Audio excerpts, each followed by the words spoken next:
కర్నూలు జిల్లా ఓర్వకల్లులో ఏర్పాటు చేయనున్న డ్రోన్ సిటీ ప్రపంచంలోని అతిపెద్ద డ్రోన్ హబ్లలో ఒకటిగా నిలవనుందని కేంద్ర మంత్రి రామ్మోహన్ నాయుడు తెలిపారు. డ్రోన్ సిటీలో వివిధ కంపెనీల సీఈఓలతో రౌండ్ టేబుల్ సమావేశం నిర్వహించారు. 600 ఎకరాల్లో అభివృద్ధి చేస్తున్న ఈ డ్రోన్ సిటీలో పెట్టుబడులు పెట్టేందుకు పలు సంస్థలు ముందుకొస్తున్నాయని, రాబోయే కాలంలో 5,000 కోట్ల వరకు పెట్టుబడులు వచ్చే అవకాశం ఉందని చెప్పారు. సీఈఓలు చేసిన సూచనలను అధ్యయనం చేయడానికి ఒక కమిటీ వేస్తామన్నారు రామ్మోహన్ నాయుడు.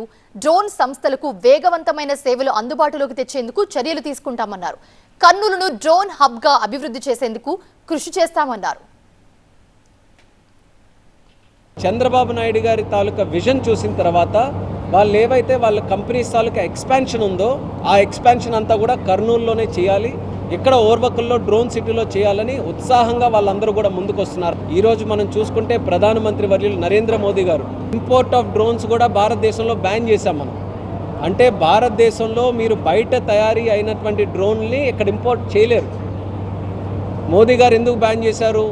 ఇంత పొటెన్షియల్ ఉన్న డ్రోన్స్ని మన భారతీయులే, మన భారతీయ యువకులు మన టెక్నాలజీని వినియోగించుకొని డ్రోన్స్ ఇక్కడే తయారైతే ఒక పెద్ద ఇండస్ట్రీ ఇక్కడ మనం క్రియేట్ చేయొచ్చు. సో రానున్న కాలంలో డ్రోన్ సిటీ ఏదైతే ఉందో దేశంలోనే కాకుండా ప్రపంచంలోనే ఒక హబ్గా ఇది మారబోతుంది.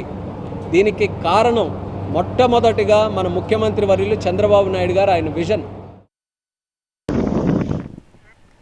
ఆర్కా ఏరోస్పేస్ డిఫెన్స్ కోసం డ్రోన్లను తయారు చేస్తుందని, ఆపరేషన్ సింధూర్కు 50 డ్రోన్లు సప్లై చేశామని ఓనర్ సురాజ్ తెలిపారు. శత్రు డ్రోన్లను అడ్డుకునేందుకు కొత్తగా యూకేఐడి అనే యూనివర్సల్ కెనెటిక్ ఇంటర్సెప్టర్ డ్రోన్ దీని అర్థం. ఈ సిస్టమ్ను సిద్ధం చేసినట్లుగా వెల్లడించారు ఆయన. ఈ సరికొత్త డ్రోన్ ద్వారా శత్రువుల డ్రోన్ ముప్పును సమర్థవంతంగా తిప్పికొట్టొచ్చన్నారు. 21లో స్టార్ట్ చేసిన ఈ కంపెనీ నా పిహెచ్డి థీసిస్ని మన డిఫెన్స్ కోసం ప్రొడక్ట్స్ చేద్దామని మేము పెట్టామండి. మన ఆప్ సింధూర్ జరిగినప్పుడు కూడా మేము 50 కన్నా ఎక్కువ డ్రోన్లు అనేది మేము సప్లై చేశాము డైరెక్ట్ మన బార్డర్ నుంచి 30 కిలోమీటర్ల దూరంలో. ఈరోజు చూస్తున్న ప్రోడక్ట్ అనేది యాంటీ డ్రోన్ కేటగిరీ కింద వస్తుంది. ఇప్పుడు మేము చూసిన మా ఎక్స్పీరియన్స్తో ఏంటంటే ఆప్ సింధూర్ టైంలో మనకి ఒకేసారి 3,000 కన్నా డ్రోన్స్ అనేవి పాకిస్తాన్ వాళ్ళు మన ఇండియాలోకి రావడం జరిగింది. ఇప్పుడు వీటిని కౌంటర్ చేయడానికి మన వాళ్ళు మిసైల్స్ అనేవి వాడారు.